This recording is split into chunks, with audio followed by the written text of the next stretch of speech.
Hello aspirants, मैं आपका भाई आपका दोस्त अनमोल फिर से हाजिर हूँ आपके सामने ईडियम्स पर एक नई वीडियो के साथ। जो नए लोग इस वीडियो को देख रहे हैं उन्होंने मेरा इंट्रो तो थंबनेल पर देख ही लिया होगा, फिर भी एक बार और आप सबको बता देता हूँ। मैं मिनिस्ट्री ऑफ होम अफेयर्स में स्टेनोग्राफ़र हूँ। यहाँ मैंने एसएससी स्टेनोग्राफ़र 2017 के थ्रू ज्वाइन किया था, जिसमें मेरी रैंक ऑल इंडिया रैंक 132 थी। उसके बाद भी मैंने एसएससी स्टेनोग्राफ़र 2018 और 2019 गुड मार्क्स के साथ क्वालिफाई किया था। इस सब में मेन रोल मेरी इंग्लिश का ही था, जो कि एसएससी के सभी एग्ज़ाम्स में लीड रोल प्ले करती है। यदि इंग्लिश आपकी अच्छी है तो एसएससी में जॉब पाने के आप बेहद करीब हैं।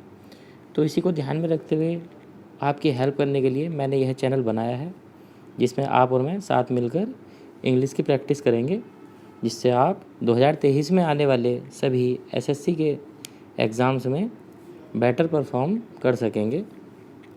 तो चलिए शुरू करते हैं अपना ये सेकंड वीडियो, जो कि ईडियम्स पर है। तो इसमें हम 51 से स्टार्ट करेंगे, क्योंकि 1 to 50 तक मैंने प्रीवियस वीडियो में आपको करा दिया था। आप वो वीडियो डिस्क्रिप्शन से लिंक देख करके, वहाँ से क्लिक करके आप उसको देख सकते हैं। तो चलिए देखते हैं idioms number 51, to be always one's back and call. अब देखिए, इस ईडियम में आपको दो वर्ड दिख रहे होंगे, बैक एंड कॉल। ये जो बैक है ये वो वाला नहीं है BACK, ये है BECK। इसका मतलब क्या होता है? इसका मतलब होता है इशारा, जो हम इशारा करते हैं। एंड कॉल का मतलब होता है बुलाना। तो अब देखिए, एक इशारे पर ही जो किसी के एक इशारे पर ही आ जाए या कॉल करने पर ही तुरंत आ जाए, तो उसको हम क्या कहेंगे कि वो तो इशारों पर नाचने वाला है, कि एक इशारे पर ही आ जाता है या एक कॉल पर ही आ जाता है। तो आप इसको ऐसे ही याद कर सकते हैं, एट वंस डिस्पोजल या ready to serve one's master, दूसरे के इशारे पर नाचने वाला। ठीक है। इसके बाद आती है turn A D fear. D fear का मतलब इसमें क्या होता है? ये होता है कोई बहरा आदमी। अब ये देखिए, ईयर की, सॉरी ये स्पेलिंग मिस्टेक हो गई है, EAR, ये कान वाला ईयर है, ये इसमें वाई गलती से हो गया है। तो टर्न ए डी फियर यानी कि बहरा कान। अब बहरे कान का मतलब क्या होता है? जैसे आपको किसी ने कोई बात बोली और आपने वो एक तरह से, कि जैसे कोई बहरा होता है वो नहीं सुन पाता है, तो आपने उसको कुछ उस तरीके से इग्नोर कर दिया या अनसुना कर दिया। बस यही इसका मीनिंग है, इग्नोर या रिफ्यूज़ कर देना, उस चीज़ को अनसुना कर देना। ठीक है। उसके बाद आता है एट वंस विट्स एंड। अब इसमें एक वर्ड है विट्स, WIT, विट्स। इस विट का मतलब होता है बुद्धि। अब देखिए, बुद्धि, विट का एंड हो जाना यानी कि बुद्धि भ्रष्ट हो जाना। जैसे बोलते हैं ना कि बुद्धि भ्रष्ट हो गई, तो ये बुद्धि का एंड हो जाना वही होता है परप्लेक्स्ड हो जाना या पजल्ड हो जाना, इतना भ्रमित हो जाना कि यही ना पता चले कि अब करना क्या है। ठीक है। उसके बाद आता है to fight tooth and nail. अब इसमें दो वर्ड मिल रहे हैं, टूथ एंड नेल। टूथ होता है दांत और नेल होता है नाखून। देखिए, आपने देखा होगा जो घर में छोटे बच्चे होते हैं, हम उनसे मजाक में लड़ाई करने लगते हैं, तो जो वो बच्चे होते हैं, अगर वो लड़ाई को किसी भी तरीके से उसको जीतना चाहते हैं, जब वो हारने लगते हैं तो वो क्या करते हैं? या तो अपने दांत से काटने लगेंगे या नाखून चुभाने लगेंगे। उनका जो ये मतलब होता है वो होता है कि वो हर तरीके से उस लड़ाई को जीतना चाहते हैं। बस यहीं से आप इसका मीनिंग निकालिए कि जी जान से लड़ना, हर तरीके से उसमें अपना जी जान झोंक देना। ठीक है। उसके बाद आता है द ग्रीन आइड मॉन्स्टर। अब ग्रीन आइड मॉन्स्टर में आपने फिल्मों वगैरह में देखा होगा, जहाँ जैसे भी आप वगैरह देखते हैं, कि जो मॉन्स्टर जो होता है, जो राक्षस होता है, या गेम्स में भी जो होते हैं, उनकी जो आई होती है, जो आँख होती है, वो या तो ग्रीन कलर होता है या रेड कलर होता है। तो जो बाकी जो इंसानों से उनकी जो आई है वो मिलती जुलती नहीं होती, इसी वजह से वो जो इंसान है उससे चिढ़ते हैं, उससे ईर्ष्या करते हैं। बस यही उसका मीनिंग दिखाया गया है इसमें, कि ग्रीन आइड मॉन्स्टर का मतलब क्या होता है? ईर्ष्यालु, घृणा करने वाला व्यक्ति। ये 56 है, सेट द रिकॉर्ड स्ट्रेट। अब इसमें क्या है? रिकॉर्ड स्ट्रेट यानी कि जो हमारे पास जो भी रिकॉर्ड है उसको स्ट्रेट, स्ट्रेट क्या होता है? सीधा। जो हमारे पास जो भी रिकॉर्ड है, हमसे कोई मांगे तो उसको सीधा सीधा उसके सामने हम पेश कर देते हैं, यानी कि सेट द रिकॉर्ड स्ट्रेट, सही ब्यौरा देना। ठीक है। उसके बाद आता है गुड समैरिटन। गुड समैरिटन को आप, ये जो वर्ड है समैरिटन, इसको आप एक इससे भी याद कर सकते हैं, सम्राट, जो एक वर्ड होता है राजा वाला। तो गुड सम्राट, गुड समैरिटन कौन होगा? सम्राट वही होगा जो परोपकारी होगा, अपनी प्रजा का बहुत अच्छे से ध्यान रखता हो। तो गुड समैरिटन क्या हुआ? परोपकारी व्यक्ति। ठीक है। उसके बाद ये 58 आता है बैड ब्लड। बैड ब्लड क्या हो सकता है? देखिए, बैड ब्लड यानी कि गंदा खून। अब जब खून ही गंदा होगा तो खून के रिश्ते भी गंदे होंगे, तो बस इसका मीनिंग वही बनता है, एंग्री फीलिंग, संबंधों में खटास होना। ठीक है, इसके बाद आता है to go to the whole hog. अब ये हॉग जो वर्ड इसमें लिखा हुआ है, हॉग का मतलब क्या होता है? हॉग होता है जो जंगली सूअर होता है। ये आपने बाहुबली मूवी में भी देखा होगा, जैसे कि वो जंगली सूअर को मारने जाते हैं, जो उसमें जो भी हीरोइन और जो एक्टर और एक्ट्रेस वो होते हैं।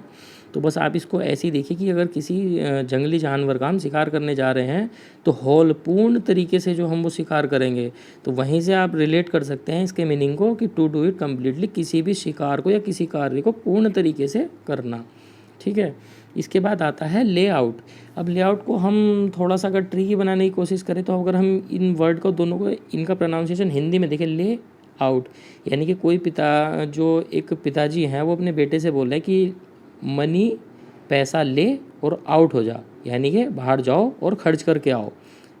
मनी ले आउट हो जा, तो यानी कि पैसा खर्च के आओ। ले आउट स्पेंड, खर्च करना। ठीक है, उसके बाद आता है हमारा लेइंग ऑफ। अब लेइंग ऑफ को भी हम सीधे जैसे हमने अभी किया है, फिर से हम इसको ऐसे हिंदी प्रोनाउंसिएशन के साथ ही करेंगे। लेइंग ऑफ बोल लीजिए या ले ऑफ। अपना बोर या बिस्तर ले और ऑफ हो जाए यहाँ से। कोई बॉस है जो अपने एम्प्लॉय को बोल रहा है अपना बोर या बिस्तर ले और ऑफ हो जाए। ऑफ यानी ये दिखाई ना देना वहाँ, तो ये क्या होगा? Laying of, dismissal from job, नौकरी से बर्खास्त करना। उसके बाद लीप एंड बाउंस, ये पिछली वीडियो में भी था। लीप्स का मतलब जो इसमें है वो होता है छलांग लगाना। अब कोई व्यक्ति, और बाउंस का मतलब ये बॉर्डर सीमा से होता है, बाउंड्री वाला बाउंस है ये।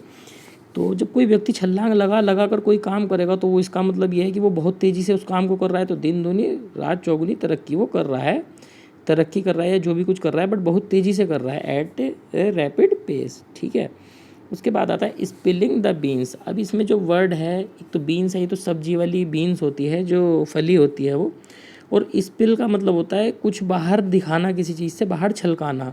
अब मान लीजिए कोई एक थैला है जिसमें बीन्स की सब्जी है, वो भरी हुई है, अब वो उस थैले से थोड़ी सी बाहर निकाल दे, वो छलका दे या वो निकल के गिर जाए, तो सामने वाले व्यक्ति को ये पता चल जाएगा कि इस थैले के अंदर क्या था, यानी कि उसमें जो सीक्रेट छिपा हुआ था, जो राज था, ये पता नहीं क्या भरा हुआ है इसके अंदर, वो सामने आ गया। तो बस इसी को उसी से रिलेट कीजिए, रिवीलिंग द इंफॉर्मेशन इनडिस्क्रेटली, राज उजागर करना। ठीक है, कैरी आउट, ये वर्ड तो आप सभी को पता होगा, एग्जीक्यूट करना होता है, आज्ञा का पालन करना होता है। ठीक है, उसके बाद 65 आता है वैन टू द विंड्स। अब वैन टू द विंड्स को हम ऐसे बोल सकते हैं कि किसी को भी जैसे हम बोलते हैं कि जाओ हवा खा कर आओ, मतलब मेरे सामने से गायब हो जाओ, बाहर जाओ हवा खा के आओ। ठीक है, तो आप इसको इस चीज़ से थोड़ा सा याद रख सकते हैं, वैन टू द विंड्स, जाओ हवा खा कर आओ, टू बी अटरली लॉस्ट, लुप्त हो जाना। इसके बाद आता है इन्स एंड आउट्स। अब देखिए इन्स एंड आउट्स, इन क्या होता है अंदर, आउट क्या होता है बाहर। तो आप इसको देख सकते हैं कि जिसको अंदर की भी सारी जानकारी हो और बाहर की भी सारी जानकारी हो, तो इसका मीनिंग यहीं से निकाल लीजिए, फुल डिटेल, जिसको सारा विवरण पता हो, यानी कि इन्स एंड आउट्स, फुल डिटेल, सारा विवरण। ठीक है, फिर आता है 67 होल्ड अप। अब होल्ड अप को आप देखिए, जब हम किसी से कॉल पर बात करते हैं, अब अचानक से हमें कुछ काम आ जाए तो हम एकदम से क्या बोलते हैं, ज़रा होल्ड कीजिए। तो ये होल्ड बस वही है कि थोड़ा उसको रुकना पड़ेगा, थोड़ा डिले होगा उसमें। तो होल्ड का मतलब क्या होता है, रोकना। होल्ड अप, रोकना, डिले करना। ठीक है, एक आता है फिर फेड अप। फेड अप का मतलब क्या होता है, परेशान होना।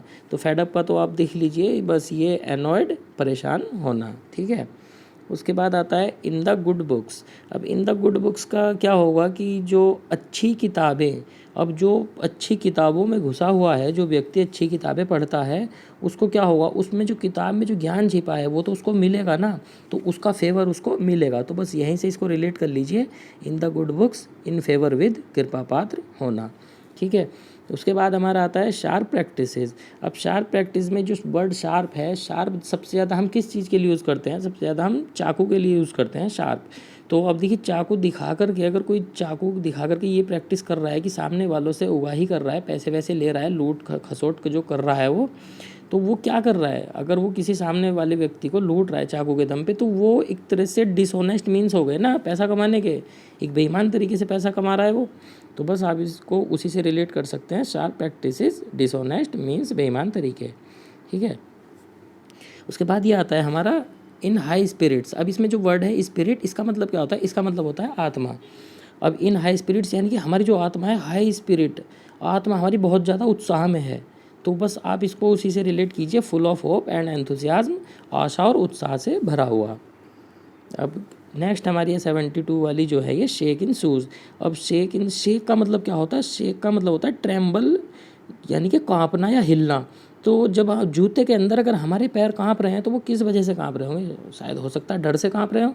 तो बस इसको वहीं से रिलेट कीजिए आप, shake in shoes, tremble with fear, डर से कांपना। ठीक है। अब 73 हमारी to play fast and loose. अब इसमें दो वर्ड जो है फास्ट एंड लूज़। अब कोई भी प्लेयर है, वो खेल रहा है, कभी वो फास्ट खेल रहा है, कभी वो लूज़ खेल रहा है, कभी वो फास्ट खेल रहा है, कभी वो लूज़ खेल रहा है। तो वो अपने गेम के साथ, उसी जो गेम चल रहा है वो एक तरह का खिलवाड़ कर रहा है। जब मर्जी करती है फास्ट खेलता है, जब मर्जी करती है लूज़ खेलता है। तो आप इससे रिलेट कर लीजिए, to act in an unreliable way, खिलवाड़ करना। उसके बाद आता है हमारा क्लोज शेव। अब इसमें जो वर्ड है शेव, शेव क्या होता है? ये शेविंग वाला वर्ड से हम रिलेट कर सकते हैं कि जब कोई भी हम किसी बार्बर के सैलून में शेविंग कराते हैं तो वहाँ जो वो रेजर से जो शेविंग करता है तो वो हमारी स्किन पर चलता है। तो उसमें क्या होता है कि हमारी स्किन बाल बचती है, क्योंकि अगर उसने थोड़ी भी गलती कर दी तो हमारी स्किन को डैमेज होने का खतरा है। तो आप इसको उसी चीज़ से रिलेट कीजिए कि नैरो शेव, बाल बचना। जितना वो क्लोज शेव करेगा बस बहुत ध्यान से उसको करना पड़ेगा, तो बाल बचना ही उसका मीनिंग होगा। Take with a grain of salt. अब देखिए इसमें ग्रेन क्या है? ग्रेन जो होता है एक दाना होता है, और साल्ट यानी कि एक नमक का जो दाना है। तो अब हम इसको कैसे बोलेंगे कि take with a grain of salt? मान लीजिए आपने कहीं से खाना, जैसे खाना खाते हैं हम, तो जो आपने खाना अपनी प्लेट में सर्व किया है, तो कई बार हमने देखा है कि लोग जैसे खाना सर्व करते हैं उसके साथ साथ नमक उठा लेते हैं थोड़ा। तो नमक हम लोग कब उठाते हैं? हम तब उठाते हैं जब हमें लगता है कि वाकई इस सब्जी में नमक कम हो सकता है, यानी कि हमने उसको ग्रहण तो कर लिया उस खाने को, बट हमें ये कहीं ना कहीं हमें ये लग रहा है कि इसमें नमक कम हो सकता है, तो हमने उसके साथ साथ नमक भी उठा लिया। Take with a grain of salt यानी कि to listen to something with considerable doubt, यानी कि शक के साथ किसी चीज़ को स्वीकार करना। ठीक है। उसके बाद आता है हमारा हॉब्सन्स चॉइस। अब हॉब्सन को हम थोड़ा सा तोड़कर थोड़ा इसका प्रोनाउंसिएशन देखेंगे। हॉब को तो हम याद कर सकते हैं, मतलब जैसे होता है होप, HOPE, आशा, और सन क्या होता है? SON, ये होता है बेटा। यानी कि जैसे कोई लेडी है, प्रेग्नेंट है, तो उसको सिर्फ एक ही चॉइस वो अपने अंदर रख के चलती है, जो कि आजकल आपने सोसाइटी में देखा होगा कि उसको बेटा ही हो, होप सन। तो वो और कोई चॉइस अपने माइंड में रखती ही नहीं है बेटे के अलावा। तो बस वो आप यहीं से इसको रिलेट करके चलिए, no real choice at all, कि कोई भी विकल्प ना होना, होप सन चॉइस हो तो यही हो, फिर वरना और कुछ ना हो। ठीक है। उसके बाद आता है टू ईट हम्बल पाई। अब इसमें एक वर्ड है ये ईट ए हम्बल। हम्बल व्यक्ति कब होता है? जो बहुत ज़्यादा विनम्र होता है, तो वही तो माफ़ी मांग सकता है। बाकी जो व्यक्ति जो बहुत ज़्यादा ज़िद्दी होगा वो तो माफ़ी मांगेगा नहीं। तो टू ईट ए हम्बल पाई, इसको आप बस ऐसे ही थोड़ा याद कर लीजिए कि इसका मीनिंग क्या होता है? टू अपोलोजाइज, माफ़ी मांगना। To give the devil his due. अब इसमें देखिए वर्ड जो है डेविल, डेविल का मतलब क्या होता है? राक्षस। और ड्यू क्या होता है? ड्यू हम एक तरह से क्रेडिट को बोल देते हैं कि किसी काम पे कुछ उधार है तो वो उसको भी श्रेय दे देना। ठीक है। तो उसका शेयर उसको दे देना। तो इसका मतलब ये होता है कि अगर कोई राक्षस भी है और उसने थोड़ा भी कुछ हमारी लाइफ में किया है तो उसको भी श्रेय दे देना। ठीक है। तो वही इसका मीनिंग है, to give encouragement even to the enemy, कि बुरे व्यक्ति को या दुश्मन को भी अपने अच्छे काम का श्रेय दे देना। ठीक है। Turn turtle. अब इसमें जो टर्टल वर्ड है ये क्या होता है? ये होता है कछुआ। अब कछुए को आपने देखा होगा कि वो जैसे अपने पैर से चलता है तो उसके ऊपर जो शैल, वो खोपड़ी टाइप होती है, यदि वो अगर पलट जाए तो उसके पैर ऊपर हो जाएंगे, तो वो पूरी तरह से असहज हो जाएगा, वो चल नहीं पाएगा, ना ही वो सीधा हो पाएगा। तो कछुआ अगर पलट जाता है तो उसकी जो परिस्थिति है वो पूरी तरह से पलट जाती है, यानी कि उसके फेवर में नहीं रहती। तो बस वहीं से आप इसको रिलेट कर लीजिए, complete overturn of a situation, परिस्थिति पूरी तरह से उलट जाना, टर्न टर्टल। ओके। इसके बाद आता है एन ओपन बुक। अभी तो देखिए सीधा सीधा आपको पता चल रहा है, ओपन बुक, बिल्कुल खुली किताब जिसके अंदर कोई सीक्रेट ही ना हो, किसी भी तरह का कोई रहस्य ही ना हो। ठीक है। इसके बाद आता है एन एक्स टू ग्रिंड। अब इसमें एक्स जो वर्ड है ये क्या होता है? ये होता है कुल्हाड़ी, और ग्रिंड का मतलब होता है, या ग्राइंड आप इसको बोल सकते हैं, इसका मतलब होता है घिसना। अब देखिए कोई भी व्यक्ति अपनी कुल्हाड़ी कहीं जंगल में बैठकर घिस रहा है तो वो अपना कुछ ना कुछ स्वार्थ लेकर वहाँ पर गया है। वो जरूरी सी बात है कि कहीं ना कहीं वो किसी पेड़ को जरूर ही काटने वाला है, अगर वो अपनी कुल्हाड़ी वहाँ बैठ कर घिस रहा है तो। ठीक है। तो वही से इसका मीनिंग रिलेट कर लीजिए, a private interest to serve, यानी कि स्वार्थ से भरा उद्देश्य। To blow one's own trumpet. अब ये ट्रम्पेट क्या होता है, इसको ट्रम्पेट का शायद जहाँ तक मुझे ध्यान है ये ढिंढोरा वर्ड जो होता है हिंदी का वो इसी के लिए यूज़ होता है कि बार बार अपने ही बारे में ढिंढोरा पीटना, अपनी ही बातें जहाँ तहाँ बैठकर अपनी ही बातें करना। जो हिंदी में एक इडियम मुहावरा होता है, अपने मुंह में मिट्ठू होना, कि जहाँ भी बैठे वहीं अपनी तारीफ़ स्टार्ट कर दी, जहाँ भी बैठे वहीं अपना गुणगान स्टार्ट कर दिया। तो ये बस वही से इसको रिलेट करिए, praise one's own abilities and achievements, अपना गुणगान स्वयं करना। इसके बाद आता है हमारा स्टैंड ऑफ फिश। अब देखिए इसको, ये जो ऑफ फिश है ये इसको आप तोड़ लीजिए, ओ एफ अलग कर लीजिए और एफ आई एस एच अलग कर लीजिए। स्टैंड होता है खड़े होना, ऑफ फिश यानी कि मछली का खड़े होना। हमने मछली को पकड़ा और उसे ऊपर की तरफ ऐसे खड़ा कर दिया, तो वो मछली क्या, वो तो अपने आप में इंडिफरेंट हो जाएगी। जैसे वो सीधी होती है तभी तो पानी में तैर पाती है, और खड़े होकर थोड़ी ना तैर पाएगी, तो वो तटस्थ हो जाएगी, थोड़ा इंडिफरेंट हो जाएगी। बस आप इसको थोड़ा इससे रिलेट कर सकते हैं। Sowing wild oats. अब देखिए इसमें जो ये वर्ड है वाइल्ड ओट्स जो वर्ड है, इसका जो ओट वर्ड का मीनिंग हिंदी में होता है वो होता है जई। जई जिसका एक तरह से एक दलिया होता है, अनाज होता है, ये भी जई जो होता है। तो अगर हम अपने घर में जो ये वाइल्ड ओट है, एक तो होता है कि कोई किसान है जो वाइल्ड ओट की बुआई, जो ओट्स की बुआई कर रहा है।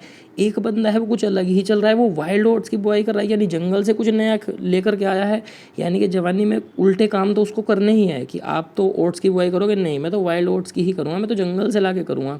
तो युवावस्था में लोग इस तरह का काम करते हैं। तो इसका मीनिंग यही है कि इर्रेस्पॉन्सिबल प्लीजर सीकिंग इन यंग एज, कुछ अलग ही करना अपने लिए, यानी कि युवावस्था में अय्यासी करना। ठीक है। 85 आता है हमारा ए बोल्ट फ्रॉम द ब्लू। अब इसमें जो वर्ड है बोल्ट, ये क्या है, ये होता है कि आसमान से जो बिजली गिरती है उसके लिए वर्ड यूज़ हुआ है बोल्ट। तो और ये जो ब्लू वर्ड है ये खुद में अपने आप में आकाश के लिए यूज़ हुआ है, ये आसमान के लिए यूज़ हुआ है। तो बोल्ट फ्रॉम द ब्लू। अब जो बिजली गिरती है वो नोटिस देकर तो गिरेगी नहीं कोई पहले से, वो तो अचानक से ही गिरेगी। बस वहीं से इसका मीनिंग रिलेट कर लीजिए, समथिंग अनएक्सपेक्टेड एंड अनप्लीजेंट, आकस्मिक घटना। ठीक है। इसके बाद आता है हमारा पुल ए फास्ट वन। पुल ए फास्ट वन में क्या होता है कि जो वर्ड है फास्ट, अब आप इसको किसी दो एथलीट से रिलेट करिए कि दो एथलीट हैं, एथलीट जैसे बहुत सारे हैं बट दो एथलीट का साथ साथ में दौड़ रहे हैं। तो जो लड़का जो एथलीट है वो पीछे की तरफ रह रहा है, वो फास्ट वाले को पकड़कर पीछे खींच रहा है, उसको पुल कर रहा है। तो वो क्या क्या इससे हम क्या अंदाज़ा लगा सकते हैं कि वो उसको अपने आगे वाले को भी धोखा दे रहा है, खुद तो पीछे छूट रहा है, उसको भी पकड़कर पीछे खींच रहा है। तो जो कोई तीसरा होगा वो उनके आगे निकल जाएगा। तो यानी कि जो साथ वाला था उसने उसको धोखा दे दिया। ठीक है। 87 आता है फिर हमारा ऑफ नो अवेल। अब अवेल वर्ड का मतलब क्या होता है, इसका होता है लाभ। तो जब ऑफ नो अवेल, कोई लाभ ही नहीं है, नो अवेल कोई लाभ ही नहीं है, तो फिर वो कार्य क्या होगा, यूजलेस होगा, व्यर्थ का ही होगा। ठीक है। उसके बाद 88 आता है हमारा on the verge of. Verge का मतलब इसमें जो होता है, वर्ज की हिंदी होती है कगार। तो हम जैसे बोलते हैं ना कि बर्बाद होने की कगार पर है या उस चीज़ की कगार पर है, बस ये वही वर्ड है, on the verge of, on the brink of, की कगार पर। ठीक है। उसके बाद 89 आता है ए सोर पॉइंट। अब ये सोर जो है इसका मीनिंग होता है जख्म। जो जख्म या जो घाव होता है, तो जो जख्म वाला जो पॉइंट हमारी बॉडी पर होगा, जो घाव वाला पॉइंट होगा, वहीं से हमको मेन जो है जो पीड़ा हो रही होगी वहीं पे हमको दर्द हो रहा होगा, बस वहीं से इसको रिलेट कर लीजिए, समथिंग विच हर्ट्स, पीड़ा का कारण। Like a Phoenix. अभी जो फिनिक्स जो वर्ड है ये ग्रीक माइथोलॉजी में एक जीव है जो वो लोग उसको मानते हैं जो कि अमर है, वो कभी मरता नहीं है उस माइथोलॉजी में। तो इसका मीनिंग आप वहीं से रिलेट कर लीजिए, लाइक ए फिनिक्स यानी कि आपदा के बाद नए सिरे से फिर से उभर जाना, रीबर्थ हो जाना उसका, या रिइंकार्नेशन हो जाना, बट वो मरता नहीं है। बस वहीं से इस इडियम को आप रिलेट कर लीजिए। उसके बाद आता है to keep under wraps. Wrap का मतलब क्या होता है, इसमें रैप का मतलब होता है रैपर, जो हमारे पास पन्नी के जो रैपर होते हैं पॉलीथीन के, प्लास्टिक वाले, ये वहीं से उसका वो है कि किसी चीज़ को हमने कवर कर दिया, रैपर से ढक दिया, रैप कर दिया उसको। तो ये क्या होगा, सीक्रेट करना है, किसी चीज़ को गुप्त रखना। ठीक है। उसके बाद आता है हमारा 92 डाई इन हार्नेस। और हार्नेस का मतलब भी वही होता है कि जैसे आर्मी या पुलिस में जो जवान वगैरह होते हैं या ड्यूटी पर जिसकी भी मौत होती है, तो अपना कर्तव्य करते हुए मरना, अपनी ड्यूटी पर मरना, on duty, to die at one's work. ठीक है। 93 आता है हमारा फेयर वेदर फ्रेंड। अभी तो आपको सीधे सीधे समझ में आ रहा होगा कि फेयर वेदर वाले जो फ्रेंड होते हैं कि मुसीबत में तो साथ देते नहीं हैं, बस हाँ जब हमारे दिन हंसी खुशी से अच्छे दिन चल रहे हो तब वो हमारे साथ होते हैं। A friend that deserts in difficulties, मुसीबत में न साथ न देने वाला मित्र, ठीक है। उसके बाद 94 आता है हमारा emerge out of thin air. इसका मतलब क्या होता है कि सामने से जो थिन एयर उससे भी कोई अगर प्रकट हो जाएगी, हमें सामने से आता हुआ दिखा तो नहीं था क्योंकि हवाएं जो है बहुत पतली थी, सामने से तो क्लियर सब कुछ चमक रहा था, बट अचानक से कि कोई थिन एयर से ही प्रकट हो गया, तो इसका बस वही मीनिंग रिलेट कीजिए, अपीयर सडनली, अचानक प्रकट होना, ठीक है। उसके बाद हमारा ये आता है 95 कट नो आइस। अब इसमें वर्ड है आइस, तो जो आइस होती है कोई व्यक्ति अगर उसको भी नहीं काट पाया तो वो किसी और पर क्या प्रभाव डालेगा, ठीक है। कट नो आइस का मीनिंग आप यहीं से रिलेट कर लीजिए, हैड नो इन्फ्लुएंस, कोई प्रभाव न डाल पाना, ठीक है। उसके बाद आता है हमारा ब्रॉट अप। ब्रॉट अप का मतलब वैसे तो होता है उजागर करना, कुछ कोई भी चीज़ कोई भी पॉइंट हमारे मन में है जो कि हम उसको डिस्कशन में रखना चाहते हैं कुछ लोगों के बीच जहाँ हम डिस्कस करना चाहिए, तो हम अपने उस थॉट को ब्रॉट अप करते हैं उन सभी लोगों के सामने, इंट्रोड्यूस फॉर डिस्कशन, उजागर करना। और इसका एक अदर मीनिंग भी होता है ब्रॉट अप का, वो होता है परवरिश करना, यानी कि ये ब्रिंग की एक फॉर्म है। ब्रिंग अप का मतलब होता है परवरिश करना, तो ब्रॉट अप का भी वही हो जाएगा, परवरिश करना। इसको आप दूसरा मीनिंग भी ध्यान में रखिएगा, ठीक है। उसके बाद 97 आता है हमारा can not hold a candle to. अब इसमें वर्ड कैंडल है, कैंडल का मतलब क्या होता है, कैंडल होता है मोमबत्ती। अब इसको आप ऐसे देखिए कि ओलंपिक वगैरह जो गेम्स स्टार्ट होते हैं तो उसमें एक प्लेयर जो है वो अपने आप में एक मशाल लेकर चलता है, ठीक है। तो एक तो है कि मशाल लेकर चल रहा है और दूसरा क्या है, वो can not hold a candle to, कि वो एक कैंडल तक भी होल्ड नहीं कर पा रहा, तो दोनों में कोई कंपैरिजन तो बना नहीं ना। तो जो कैंडल भी नहीं पकड़ पा रहा वो पकड़ पा रहा है वो उस मशाल वाले से तो निम्न स्तर का ही हो गया ना, उनकी कोई कंपैरिजन नहीं है, तो दूसरे से निम्न स्तर का होना, आप इसको ऐसे भी रिलेट कर सकते हैं, ठीक है। 98 जो है ये क्या है, बर्न वंस बोट। अब इसमें देखिए बर्न वंस बोट का मीनिंग आपको लगभग समझ में आ रहा होगा कि बोट क्या होता है, बोट होती है नाव, अपनी नाव जला देना। अब देखिए पुराने टाइम में क्या होता था, जब राजा महाराजा जब कहीं पर किसी दूसरे राजा के यहाँ युद्ध करने चले जाते थे तो वो पानी के रास्ते से जाते थे, तो कुछ राजा ऐसा करते थे कि जिस नाव से उनकी सेना वहाँ पर आई है वो उस नाव में ही आग लगा देते थे और सेना को बोल देते थे कि अब लौट के जाने का कोई मतलब नहीं बनता है, या तो इनको मार दो या खुद मर जाओ, बट अब यहाँ से भागोगे नहीं। तो बस अब यहीं से ध्यान रखिए इसको, burn one's boat, leave no means of return, लौटने के सभी रास्ते बंद कर देना, ठीक है। 99 आता है मेक वंस फ्लैश क्रीप।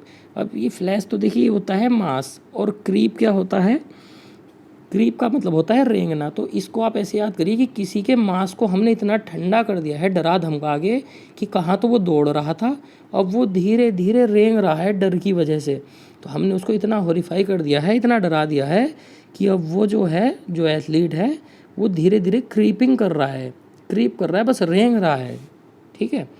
उसके बाद आता है ग्रीस द पाल्म।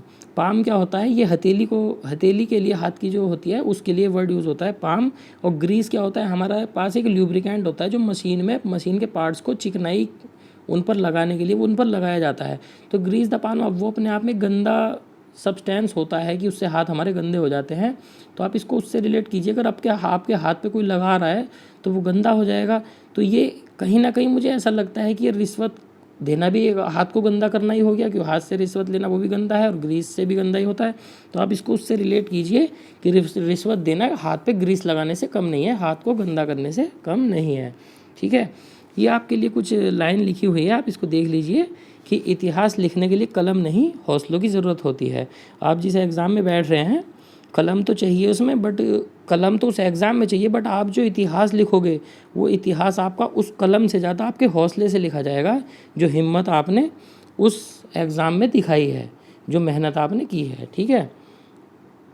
तो गाइज़ ये थे आज के 50 ईडियम्स, जो कि मेरी आज ये सेकंड वीडियो थी।